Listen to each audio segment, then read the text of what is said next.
नमस्कार साथियों, आपके अपने चैनल गौतम बुद्ध एनके में फिर से आपका स्वागत है। तो दोस्तों, चलते हैं एक नए मार्ग पर। महान ज्ञान, भगवान बुद्ध की सीख को अपने जीवन में उतारते हैं। मन हर समय दौड़ता रहता है, कभी भविष्य की चिंता में तो कभी अतीत की स्मृति में। यह अनियंत्रित मन ही हमारे दुखों की सबसे बड़ी जड़ है। बुद्ध कहते थे कि यदि कोई व्यक्ति अपने मन को जीत ले तो वह किसी को भी जीत सकता है, लेकिन यह जितना सुनने में सरल लगता है उतना है नहीं। मन को काबू करना एक कला है और यह अभ्यास मांगता है। जब व्यक्ति सुबह उठता है तो उसके मन में ही सबसे पहले विचार उत्पन्न होते हैं। वे विचार पूरे दिन के भावों और कार्यों का निर्धारण करते हैं। अगर सुबह का पहला विचार असंतोष का है तो दिन भर मन उसी असंतोष को पोषित करता है। इसलिए बुद्ध की पहली शिक्षा यही थी, जागरण के पहले क्षण को शुद्ध करो। वह क्षण जब आंख खुलती है वहीं से साधना शुरू होती है। उस समय किसी भी इच्छा, किसी भी चिंता को पास आने मत दो। केवल अपने श्वास पर ध्यान दो। श्वास पर ध्यान देने से मन तुरंत वर्तमान में आ जाता है। मन की सबसे बड़ी कमजोरी है इसका भटकाव। यह कभी एक जगह रुकता नहीं है। इसे काबू करने की एकमात्र विधि है अवलोकन। बुद्ध ने विपश्यना सिखाई थी, देखना, लेकिन बिना प्रतिक्रिया के। जब कोई विचार आता है उसे देखो, लेकिन उसके साथ बहुमत। उदाहरण के लिए, यदि क्रोध आ रहा है तो कहना यह क्रोध है, लेकिन उस क्रोध को बोलकर, सोचकर या उस पर प्रतिक्रिया देकर बढ़ाना नहीं है। केवल जानना है यह क्रोध है। यह अभ्यास मन को विनम्र बनाता है। मन को काबू करने की एक और गढ़विधि है चुप रहना। जब हम बोलना बंद करते हैं तो मन को सुनने का अवसर मिलता है। अक्सर हम इतने बोलते हैं कि अपने ही मन की आवाज को दबा देते हैं। चुप्पी में वह आवाज स्पष्ट होती है और हम समझ पाते हैं कि भीतर कितनी हलचल है। बुद्ध ने मौन को साधना का अभिन्न अंग माना था। मौन में ही आत्मा की पुकार सुनी जा सकती है। मन में जो भी भाव आता है, मोह, राग, द्वेष, भय, उसे तुरंत पहचानो। पहचानना ही उसका अंत है। पहचान के बिना मन इन भावों के पीछे भागता रहता है। लेकिन जैसे ही तुम कहते हो यह मोह है, यह भय है, यह दुख है, उस भाव की शक्ति कम हो जाती है। वह अब तुम्हें नियंत्रित नहीं करता, क्योंकि तुम अब उसे देख रहे हो, भोग नहीं रहे। बुद्ध की शिक्षाओं में यह भी बताया गया है कि शरीर और मन एक दूसरे से जुड़े हुए हैं। जब तुम शरीर को स्थिर करते हो, रीढ़ सीधी, आंखें बंद, श्वास नियमित, तो मन भी स्थिर होने लगता है। बैठकर ध्यान करना एक अभ्यास नहीं, बल्कि यह मन को प्रशिक्षित करने का यंत्र है। जैसे तलवार को धार देने के लिए बार बार रगड़ा जाता है, वैसे ही मन को धार देने के लिए बार बार ध्यान में बैठना पड़ता है। एक दिन नहीं, बार बार। और एक दिन मन भी झुकता है। मन को काबू करने की प्रक्रिया में सबसे बड़ी बाधा है इच्छा। हम हर समय कुछ ना कुछ चाहते रहते हैं। बुद्ध ने कहा था, इच्छा दुख की जड़ है। जब तक हम कुछ पाने की इच्छा करते रहेंगे, मन अशांत रहेगा। जो है उसे पूरी तरह से स्वीकार कर लेना, यही सबसे बड़ी मुक्ति है। जब मन कुछ नहीं चाहता, वह शांत हो जाता है, और वही शांति आत्मा का असली स्वरूप है। समझ लो कि मन को हराना युद्ध से नहीं, प्रेम से होता है। जब तुम अपने मन को दोष नहीं देते बल्कि समझते हो, तब वह तुम्हारा मित्र बन जाता है। मन को समझो जैसे एक बच्चे को समझाया जाता है। वह भागता है, डोलता है, चिल्लाता है, लेकिन उसे मारो मत। उसे प्रेम से समझाओ, ध्यान से पकड़ो, और फिर धीरे धीरे वह शांत हो जाएगा। बुद्ध के अनुयायी जब ध्यान में बैठते थे तो घंटों तक केवल एक ही बात पर ध्यान देते थे। मैं कौन हूं? यह प्रश्न इतना सरल है, लेकिन इसका उत्तर मिलते ही मन शांत हो जाता है। क्योंकि जब तुम जान जाते हो कि तुम ये शरीर नहीं, ये विचार नहीं, ये भावनाएं नहीं, तो मन की सारी पकड़ ढीली पड़ जाती है। अब उसे तुम्हें दुखी करने का अधिकार नहीं रहता। मन को काबू करना कोई जादू नहीं है। यह एक निरंतर यात्रा है। एक एक कदम तुम्हें उस शांति के पास ले जाता है जिसके लिए तुमने अनगिनत जन्म लिए हैं। बुद्ध ने वही मार्ग दिखाया है। अब चलना तुम्हें है। तुम चलोगे तो हर कदम पर मन झुकेगा, और जब मन पूरी तरह झुक जाएगा तब तुम जान जाओगे, मुक्त वही है जो अपने मन का स्वामी है। अशांत मन को शांत करने की अद्भुत बौद्ध विधि। प्रारंभिक भाग, बनारस के किनारे बसे छोटे से गांव में एक युवक रहता था। नाम था आरव। शांत चेहरा, लेकिन भीतर गहरी उथल पुथल पिता नहीं थे। माँ बीमार रहती थी, पढ़ाई में अच्छा था लेकिन ध्यान कभी नहीं लगता। बार बार वही प्रश्न उसे घेरता, मेरे साथी ऐसा क्यों? एक ओर गरीबी, दूसरी ओर मन की बेचैनी। वो अक्सर अकेले बैठकर छत की ओर देखता, उम्मीद करता कि शायद कोई जवाब आसमान से उतर आए। एक दिन उसकी मां ने धीरे से कहा, बेटा मन शांत हो जाए तो सब सरल हो जाता है। आरव ने पूछा, कैसे शांत होगा मां? ये तो हर वक्त भागता रहता है। मां मुस्कुराई, शायद बुद्ध के पास कोई उत्तर हो। यात्रा की शुरुआत कुछ दिन बाद आरव बनारस से सांची की ओर निकल पड़ा, जहां बुद्ध की शिक्षाएं जीवंत थीं। रास्ते में कई संत मिले, कई झूठे बाबा भी, लेकिन एक बात उसने सीखी, सच्चा मार्ग शोर नहीं करता। एक बूढ़े साधु ने उसे पहाड़ी के पास एक आश्रम का पता दिया। वहां आचार्य रेवंत मिलेंगे, बुद्ध के अनुयायी हैं। यदि कोई तुम्हारे मन को देख सकता है तो वह वही है। आचार्य रेवंत से भेंट। आरव जब आश्रम पहुंचा, आचार्य रेवंत ध्यान में थे, आंखें बंद, चेहरा शांत, जैसे मन की सारी लहरें कहीं लुप्त हो चुकी थी। आरव बैठ गया। कुछ घंटे बाद आचार्य की आंख खुली। क्यों आए हो? मन अशांत है गुरुजी, मुझे चैन नहीं मिलता। क्या खोज रहे हो? शांति। तो फिर चलो पहले अशांति को पहचानो, पहला पाठ देखना सीखो। आचार्य रेवंत ने उसे 3 दिन तक केवल बैठकर आंखें बंद करने को कहा। कोई मंत्र नहीं, कोई कल्पना नहीं, केवल श्वास पर ध्यान दो। जो विचार आए उन्हें देखो, पकड़ो नहीं। तीसरे दिन आरव ने कहा, मेरे मन में बहुत गंदगी है आचार्य, हंसे तभी तो हम नहा रहे हैं। यह ध्यान मन का स्नान है। आरव को पहली बार समझ आया कि मन को शांत करने के लिए उससे लड़ना नहीं, उसे समझना होता है। दूसरा पाठ, चुप्पी की साधना। आचार्य ने फिर मौन व्रत दिलवाया। 7 दिन का मौन, बिना बोले, बिना लिखे, बिना प्रतिक्रिया दिए रहना। आरव को पहले दिन ही बेचैनी हुई, लेकिन तीसरे दिन वह भीतर की आवाजों को सुनने लगा। एक पुरानी याद, जब पिता ने डांटा था, एक आहत भाव, जब एक दोस्त ने ताना मारा था। आचार्य ने कहा, यही आवाजें मन को अशांत बनाती हैं, इन्हें बाहर लाओ। लेकिन प्रतिक्रिया मत दो, केवल देखो। देखना ही साधना है। तीसरा पाठ, इच्छा का त्याग। एक दिन आरव ने पूछा, गुरुजी, मैं चाहता हूं कि मन शांत हो जाए। आचार्य ने आंखें खोली। बस यही चाहना सबसे बड़ी बाधा है। पर बिना चाह के कोई कुछ क्यों करेगा? क्योंकि होना और पाना 2 अलग बातें हैं। शांति होती है जब पाना बंद होता है। आरव को गहरा झटका लगा। उसने ध्यान किया और पहली बार कुछ ना पाने की कोशिश की। ना ज्ञान, ना चमत्कार, ना आनंद, बस श्वास पर ध्यान। आंतरिक युद्ध। एक रात वह गहरी बेचैनी में था।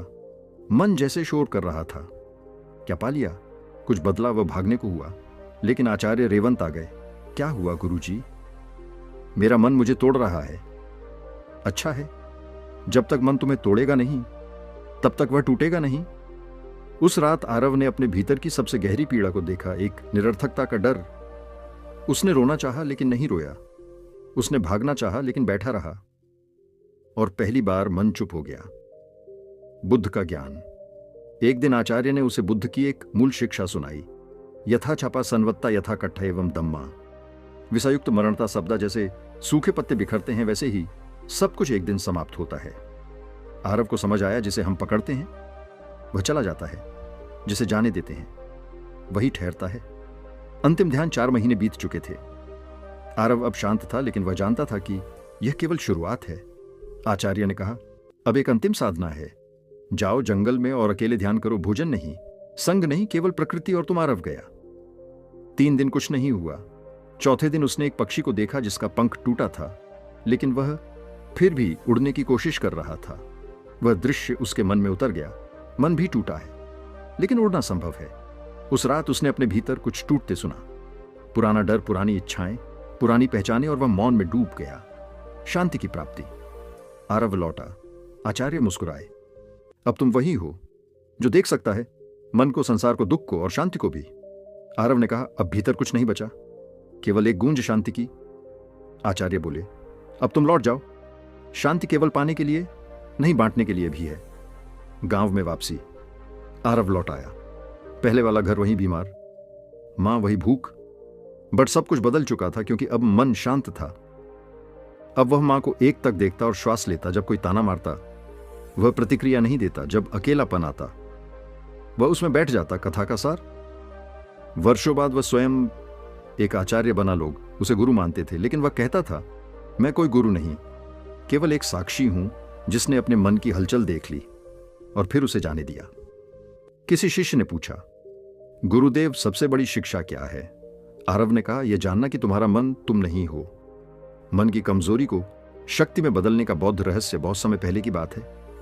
श्रावस्ती के पास एक गांव हुआ करता था, छोटा सा, शांत, लेकिन सीमाओं में बंधा हुआ। उस गांव में एक युवक रहता था जिसका नाम सुदीप था। वह अन्य युवकों से भिन्न नहीं था। बचपन में, चंचल जवानी में और भीतर से अत्यंत बेचैन, उसके जीवन में न कोई बड़ी उपलब्धि थी, न कोई बहुत बड़ा दुख, लेकिन फिर भी उसके भीतर एक गहरी रिक्तता थी। सुदीप को लगता था कि उसमें कुछ कमी है, एक ऐसी कमजोरी जो शब्दों में नहीं कही जा सकती थी, लेकिन हर रोज उसके निर्णयों, उसके व्यवहार और उसके रिश्तों में दिखाई देती थी। कभी वह आत्मविश्वास की कमी से हार जाता, कभी विचारों की अधिकता से डर जाता। दिन प्रतिदिन वह अपनी ही सोच का बंदी बनता चला गया। और तब एक दिन उसके जीवन में वह क्षण आया जब भीतर की आवाज इतनी तेज हो गई कि उसे चुप नहीं किया जा सका। वह एक रात गांव के बाहर नदी किनारे बैठा था। चंद्रमा पानी में अपना प्रतिबिंब दे रहा था और हवा में अजीब सी नमी थी, मन भारी था, आंखें सुनी और भविष्य धुंधला। अचानक एक वृद्ध भिक्षु उसके पास से गुजरे। उनकी चाल धीमी लेकिन स्थिर थी। उन्होंने सुदीप को देखा और बिना कुछ पूछे उसके पास बैठ गए। कुछ पल खामोशी रही, फिर सुदीप ने धीरे से पूछा, क्या आप कभी डरते हैं? भिक्षु ने मुस्कुराते हुए कहा, पहले डरता था, अब डर को देखता हूं। यह उत्तर अजीब था, लेकिन सुदीप को भीतर तक हिला गया। उस भिक्षु का नाम शांतिसार था। वे वर्षों तक बुद्ध की शिक्षाओं के मार्ग पर साधना कर चुके थे। उन्होंने सुदीप को अपने साथ विहार में आने का निमंत्रण दिया। पहले तो सुदीप झिंझका, लेकिन जैसे उसकी आत्मा को उसी क्षण की प्रतीक्षा थी, वह अगले ही दिन उनके साथ चल पड़ा। विहार पहुंचते ही सुदीप को एक नई दुनिया में प्रवेश का अनुभव हुआ। वहां ना शोर था, न प्रदर्शन, न जल्दी, न थकान, सब कुछ धीरे धीरे चलता था। चलना, खाना, सोचना, यहां तक कि मौन भी। भिक्षु शांतिसार ने उससे कहा, तुम अपने मन की कमजोरी से भाग नहीं सकते, लेकिन उसे शक्ति में बदल सकते हो यदि उसे समझ लो। सुदीप को पहला पाठ यही मिला, कमजोरी से भागो मत, उसे देखो, उसे जानो और उससे बदलने की इच्छा रखो। पहले कुछ दिन आसान नहीं थे। ध्यान में बैठते ही सैकड़ों विचार उसे घेर लेते। बचपन के ताने स्कूल में मिली, असफलताएं, रिश्तों की टूटी कड़ियाओं और सबसे अधिक अपनी ही नजरों में गिरने का डर। लेकिन भिक्षु शांतिसार ने उससे कहा, ध्यान का अर्थ खाली होना नहीं है, ध्यान का अर्थ है जो है उसे देखना। बिना प्रतिक्रिया के सुदीप धीरे धीरे अभ्यास में लग गया। सुबह 3 बजे उठकर वह नदी किनारे बैठ जाता और अपनी श्वासों पर ध्यान करता। पहले दिन केवल 2 मिनट बैठ पाया, अगले दिन 5, फिर 10। हर दिन उसका सामना अपने भीतर की एक नई परत से होता। उसने महसूस किया कि उसकी सबसे बड़ी कमजोरी यह नहीं थी कि वह डरता है, बल्कि यह थी कि वह डर को अस्वीकार करता था। एक दिन ध्यान में बैठते हुए उसे अपने पिता की याद आई, जिनसे वह कभी स्नेह नहीं पा सका। पिता का कठोर व्यवहार, हर समय की तुलना और उनकी नजर में सुदीप का कभी सफल ना होना, यह सब उसकी आत्मा में जैसे गहरा बैठ गया था। भिक्षु ने उससे कहा, अतीत कोई शत्रु नहीं है, वह एक शिक्षक है। जो उसे देखता है वह उससे मुक्त हो जाता है। सुदीप ने पहली बार अपनी भावनाओं को दबाने की बजाय उन्हें सहने की हिम्मत की। उसने देखा कि उसकी कमजोरी का मूल डर नहीं था, बल्कि स्वीकार न कर पाने की आदत थी। धीरे धीरे उसके भीतर परिवर्तन आने लगा। अब वह अपने विचारों से लड़ता नहीं था, बल्कि उन्हें देखता था जैसे बादलों को आकाश में आते जाते देखना। भिक्षु शांतिसार ने उसे एक सूत्र बताया, मन वैसा ही है जैसा वह बना लिया जाए। जो उसे अपना शत्रु समझता है वह उसी से हारता है, जो उसे देखना सीख जाता है वह उसका मित्र बन जाता है। सुदीप ने आत्मनिरीक्षण की एक नई यात्रा शुरू की। उसने हर दिन ध्यान में बैठकर अपने भीतर के दोषों को देखा, जलन, क्रोध, ईर्ष्या, भय और सबसे अधिक अस्वीकृति। लेकिन अब वह उनसे डरता नहीं था, ना ही उन्हें मिटाने का प्रयास करता था। वह उन्हें देखता और मुस्कुराता। जैसे कोई माँ अपने जिद्दी बच्चे को देखती है। वह समझ गया था कि भीतर की शांति बाहरी सफलता से नहीं आती। वह आती है जब हम अपने भीतर की गंदगी को बिना घृणा के देखना सीख जाते हैं। एक बार ध्यान में बैठते हुए उसे एक गहरा अनुभव हुआ। उसे लगा जैसे उसका शरीर मिट गया है, केवल चेतना शेष है। न वह स्वयं था, न उसका डर, न उसकी स्मृतियां। केवल एक विशाल मौन था जो सब कुछ समेटे हुए था। जब ध्यान समाप्त हुआ, उसकी आंखों में आंसू थे, लेकिन यह आंसू दर्द के नहीं थे। यह उस भार के उतरने के आंसू थे जिसे वह वर्षों से ढोता आ रहा था। भिक्षु शांतिसार ने कहा, अब तुम तैयार हो। अपनी शक्ति को पहचानो। कमजोरी वह नहीं जो तुम्हें रोके, कमजोरी वह है जो तुम्हें अपने जैसा ही समझा दे। सुदीप को समझ में आ गया कि असली शक्ति आत्मा की गहराई से आती है, और वह गहराई केवल मौन और समर्पण में मिलती है। अब वह गांव लौटा, लेकिन एक बदला हुआ व्यक्ति बनकर। लोगों ने उसे पहचाना नहीं। पहले जो युवा झुका झुका चलता था, अब उसकी चाल स्थिर और आंखों में स्थिरता थी। लोगों ने उससे पूछा, क्या तुम कोई साधु बन गए हो? उसने कहा, नहीं, केवल मन से परिचित हुआ हूं। वह अब गांव के बच्चों को ध्यान सिखाता, वृद्धों को उनके अतीत से शांति से जीने की राह बताता, और युवाओं को सिखाता कि कमजोरी कोई अभिशाप नहीं, वह अगला अध्याय है शक्ति का। सालों बाद जब भिक्षु शांतिसार की मृत्यु हुई, सुदीप उनके विहार में जाकर एकांत में बैठा। उसने आंखें बंद की और उन सभी क्षणों को याद किया जब उसने अपने भीतर की कमजोरियों से युद्ध किया था। लेकिन अब वह जानता था कि वह युद्ध नहीं था, वह प्रेम था।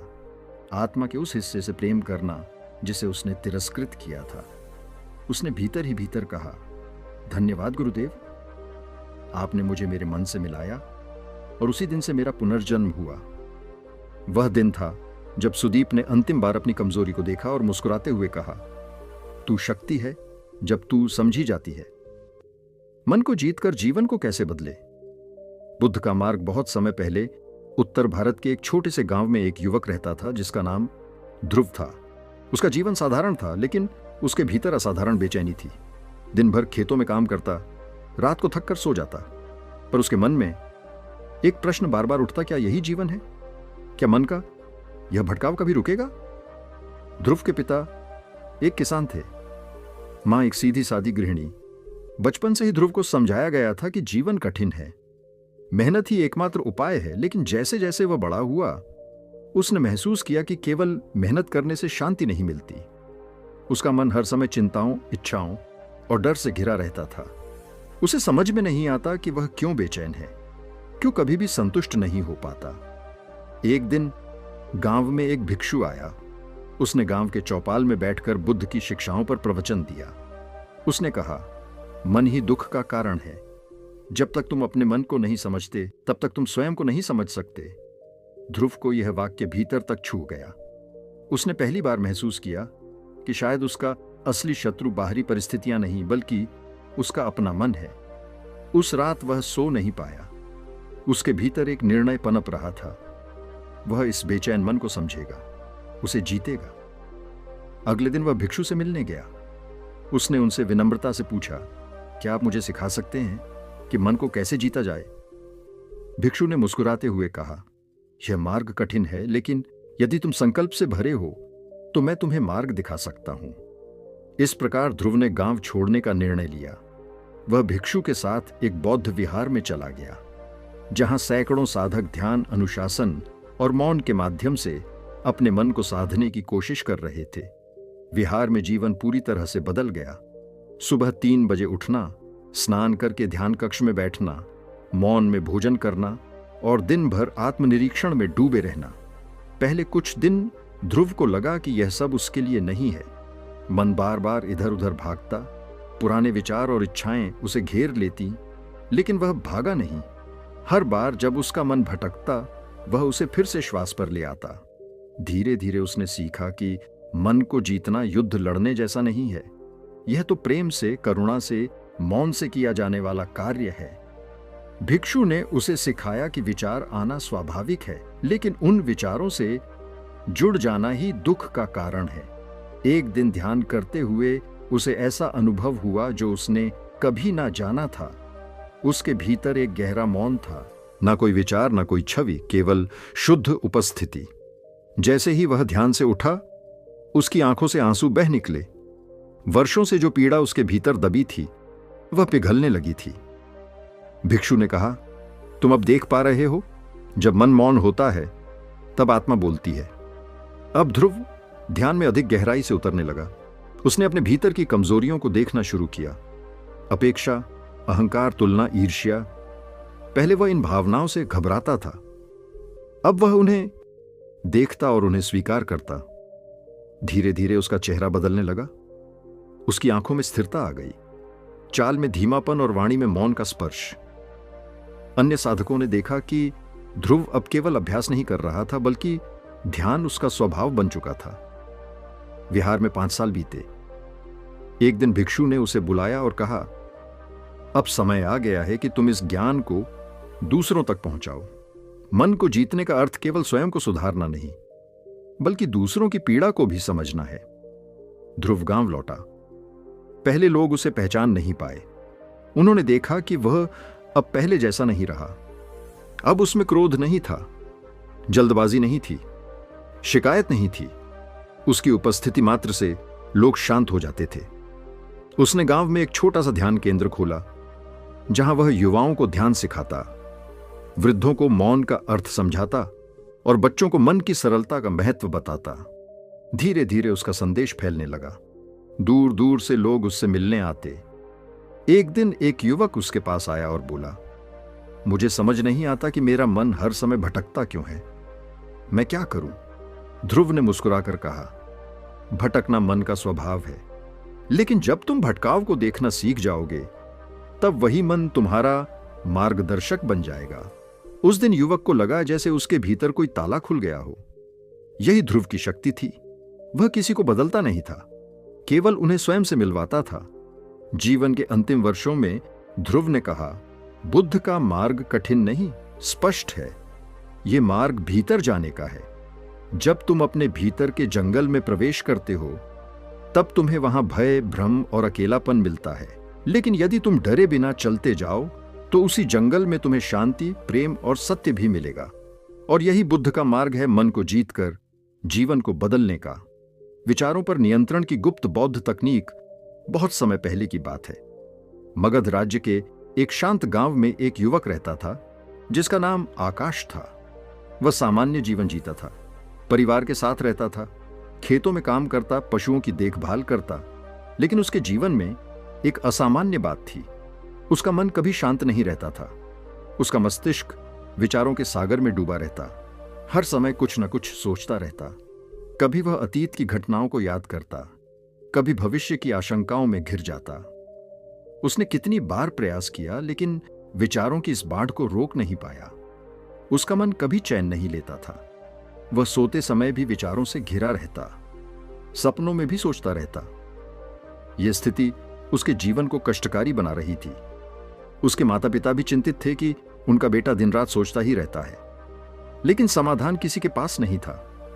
एक दिन गांव के पास के जंगल में एक बौद्ध भिक्षु का आगमन हुआ। वह एक वृक्ष के नीचे बैठा ध्यान कर रहा था। गांव वालों ने जब उसे देखा तो उन्हें उसकी उपस्थिति में एक विशेष प्रकार की शांति महसूस हुई। आकाश भी वहां गया और कुछ देर तक उसे ध्यान में लीन देखा। जब भिक्षु ने आंखें खोली, आकाश उनके चरणों में बैठ गया और बोला, मुझे क्षमा करें, लेकिन क्या आप मुझे बता सकते हैं कि मेरा मन विचारों से क्यों भरा रहता है? मैं चैन से क्यों नहीं जी पाता? भिक्षु ने उसे देखा और मुस्कुराया, फिर बोले, विचार आना स्वाभाविक है, लेकिन जब तुम उन्हें पकड़ खींचने लगते हो, उनसे जुड़ जाते हो, तो वही विचार तुम्हारे लिए बंधन बन जाते हैं। यह बात आकाश की समझ में नहीं आई। उसने भिक्षु से आग्रह किया कि कृपया उसे उस रहस्य को सिखाएं, जिससे वह अपने विचारों पर नियंत्रण पा सके। भिक्षु ने सहमति दी, लेकिन एक शर्त रखी, उसे 7 वर्षों तक उनके साथ रहकर साधना करनी होगी। पूर्ण समर्पण के साथ आकाश तैयार हो गया। उस दिन से उसकी यात्रा शुरू हुई। भिक्षु उसे लेकर एक बौद्ध विहार पहुंचे, जहां सैकड़ों साधक मौन, ध्यान और करुणा के मार्ग पर चल रहे थे। पहले दिन ही भिक्षु ने उसे केवल एक कार्य दिया, दिन भर केवल अपने विचारों को देखना बिना किसी हस्तक्षेप के। पहले दिन ही आकाश थक गया। उसे लगा कि वह पागल हो जाएगा। विचारों की संख्या बहुत अधिक थी। पुरानी बातें, अधूरे काम, मन की इच्छाएं, डर और कल्पनाएं। भिक्षु ने रात को उसे समझाया, तुमने अभी पहली बार अपने भीतर झांका है। मन सदियों से बोलता आ रहा है, तुमने उसे सुना ही नहीं था। समय बीतता गया। आकाश ने विभिन्न ध्यान विधियां सीखी। अनापान सती, विपश्यना, करुणा ध्यान, मौन अभ्यास और बोधिसत्व मार्ग के गढ़ अर्थ। धीरे धीरे उसने सीखा कि विचारों से लड़ना नहीं है, केवल उन्हें देखना है बिना प्रतिक्रिया के। वह बैठता, विचार आता, वह उसे देखता और छोड़ देता। यह अभ्यास महीनों तक चला। एक समय ऐसा आया जब विचार आने लगे, लेकिन वे अब जड़ नहीं पकड़ते थे। वे आते और चले जाते जैसे आकाश में उड़ते बादल। एक दिन ध्यान करते समय उसे एक अनोखा अनुभव हुआ। उसने देखा कि विचारों की गति धीमी हो गई है। वह अब उनके बीच में मौन को महसूस कर सकता है। वह मौन जो हर विचार के बीच था, पहले उसकी नजरों से छिपा था। अब वही मौन उसकी शरण बन गया। भिक्षु ने उसे बताया कि विचारों पर नियंत्रण तब आता है जब तुम मौन से मित्रता कर लेते हो। विचारों को बंद नहीं करना होता, बल्कि उनके पार देखना होता है। यह गुप्त बौद्ध तकनीक है, विचारों के पार जाना और उस मौन में जीना जो हर विचार के पीछे छुपा होता है। इस बिंदु पर आकाश का जीवन बदलने लगा।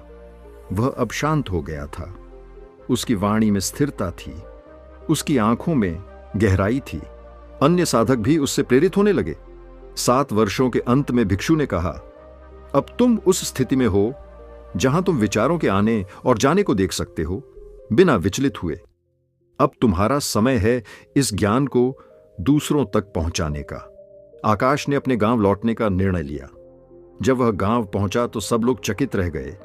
वह वही आकाश था, लेकिन अब उसमें कुछ विशेष था। उसकी उपस्थिति में लोगों को शांति का अनुभव होता।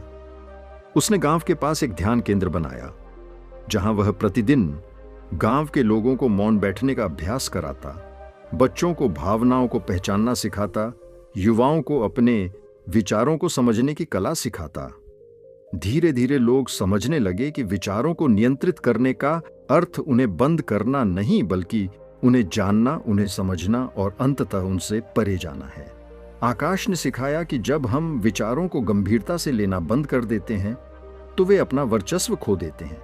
एक दिन एक युवक ने आकाश से पूछा, क्या विचार बुरे होते हैं? आकाश मुस्कुराया और बोला, विचार ना अच्छे होते हैं ना बुरे, वे केवल होते हैं। समस्या तब होती है जब हम उन्हें सच मान लेते हैं और उनके पीछे भागने लगते हैं। उस दिन वह युवक घंटों तक मौन में बैठा रहा। जब वह उठा तो उसकी आंखों में चमक थी। विचारों पर नियंत्रण कोई जादू नहीं, कोई बल प्रयोग नहीं।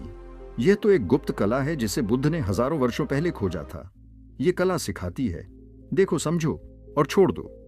आकाश अब वृद्ध हो चुका था, लेकिन उसके भीतर की ऊर्जा वैसी ही थी।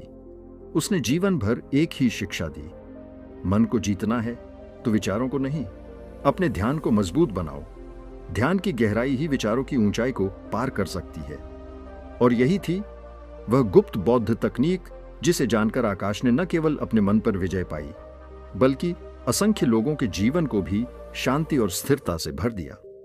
मन को वर्तमान में टिकाने की बुद्धिमत्ता पुराने समय की बात है। एक विशाल राज्य के एक छोटे से गांव में एक युवक रहता था जिसका नाम था सार्थक। सार्थक एक बुद्धिमान, कर्मठ और संवेदनशील युवक था, परंतु उसकी एक समस्या थी। उसका मन कभी भी वर्तमान में स्थिर नहीं रहता था। या तो वह अतीत की स्मृतियों में उलझा रहता या भविष्य की चिंताओं में खोया रहता। हर सुबह जब वह खेतों की ओर जाता तो उसके पांव जमीन पर होते, लेकिन उसका मन कहीं और होता। कभी वह अपने बचपन की किसी गलती पर पछताता, कभी आने वाले जीवन को लेकर भयभीत हो जाता। यह सिलसिला उसके जीवन को थका देने वाला बना रहा था। उसके माता पिता ने कई बार समझाया, लेकिन कोई फर्क नहीं पड़ा। एक दिन गांव में एक बौद्ध भिक्षु पधारे जिनका नाम महात्मा आनंद था। वे एक वृक्ष के नीचे ध्यानस्थ थे। उनकी उपस्थिति में गांव का वातावरण ही बदल गया। गांव के लोग उनकी शरण में जाने लगे, अपने दुख, भय और विचारों को उनके सामने रखने लगे। सार्थक भी एक दिन उनके पास गया। उसने पूरी निष्ठा के साथ पूछा, गुरुदेव, क्या आप मुझे वह उपाय बता सकते हैं जिससे मैं अपने मन को वर्तमान में टिकाकर जीवन को पूर्ण रूप से जी सकूं? महात्मा आनंद ने उसकी आंखों में देखा और बोले, तू सच में जानना चाहता है तो 7 वर्षों तक मेरे साथ रह, पर यह कोई साधारण तप नहीं होगा। तुझे अपने मन को दर्पण की तरह साफ करना होगा। हर उस विचार से मुक्त होना होगा जो वर्तमान को ढक देता है। सार्थक ने बिना झिझक स्वीकार कर लिया। यात्रा शुरू हुई। पहले वर्ष में उसे केवल एक अभ्यास दिया गया, हर सांस को महसूस करना।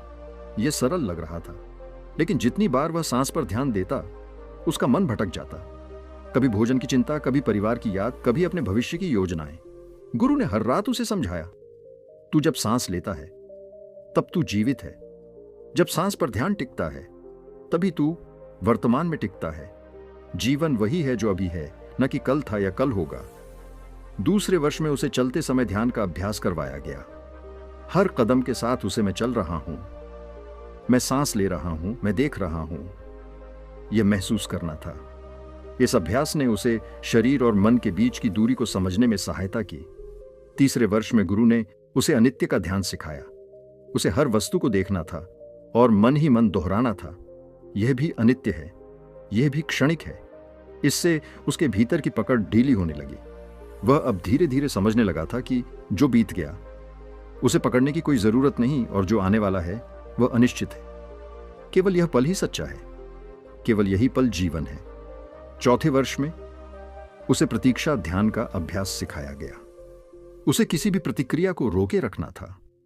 यदि कोई उसे कुछ कहता तो उसे तुरंत जवाब नहीं देना था, बस सुनना था और उस क्षण को जीना था। इससे उसकी प्रतिक्रियाओं पर नियंत्रण बढ़ा और मन वर्तमान में अधिक समय तक टिकने लगा। 5वें वर्ष में गुरु ने उसे मौन का अभ्यास करवाया। एक पूरा वर्ष वह बोल नहीं सकता था, केवल मौन और भीतर की ध्वनि को सुनना। मौन ने उसके भीतर की बेचैनी को उजागर किया, लेकिन वही मौन उसकी सबसे बड़ी ताकत भी बना। 6ठे वर्ष में उसने सेवा का मार्ग अपनाया। अब वह दूसरों के लिए काम करता, लेकिन पूर्ण सजगता के साथ। जब वह किसी को भोजन देता तो पूरी सजगता से देता, न कि किसी और विचार में डूबकर। 7वें वर्ष में गुरु ने उसे अंतिम उपदेश दिया, जो तुम हो वह वर्तमान का ही प्रतिबिंब है। जब तुम पूरी सजगता से एक पल को जीते हो, तभी तुम जीवन को छूते हो। भविष्य केवल वर्तमान के गर्भ में पलता है और अतीत केवल स्मृति है। इस वर्ष के अंत में सार्थक अब वही युवक नहीं रहा। अब उसके भीतर एक स्थिरता थी, उसकी दृष्टि में गहराई थी और उसका चेहरा शांत था। उसका मन अब इधर उधर नहीं भागता था। वह जहां होता वहीं पूरी तरह होता। गांव में लौटकर उसने एक साधना केंद्र बनाया, जहां वह लोगों को सांस पर ध्यान, चलने का ध्यान, मौन और सेवा के अभ्यास सिखाता। वह कहता, जब तुम पूरी सजगता से किसी को देख रहे होते हो तो वह देखना ही ध्यान है। जब तुम पानी पीते हो और केवल पानी पीने पर ध्यान रखते हो तो वह क्रिया ही ध्यान बन जाती है। गांव के लोग धीरे धीरे बदलने लगे। बच्चे भी ध्यान करने लगे। युवा अपनी प्रतिक्रियाओं पर नियंत्रण पाने लगे। वृद्धों को जीवन के अंतिम वर्षों में शांति का अनुभव होने लगा। एक दिन एक बालक ने सार्थक से पूछा, गुरुदेव, क्या आप हमेशा से इतने शांत थे?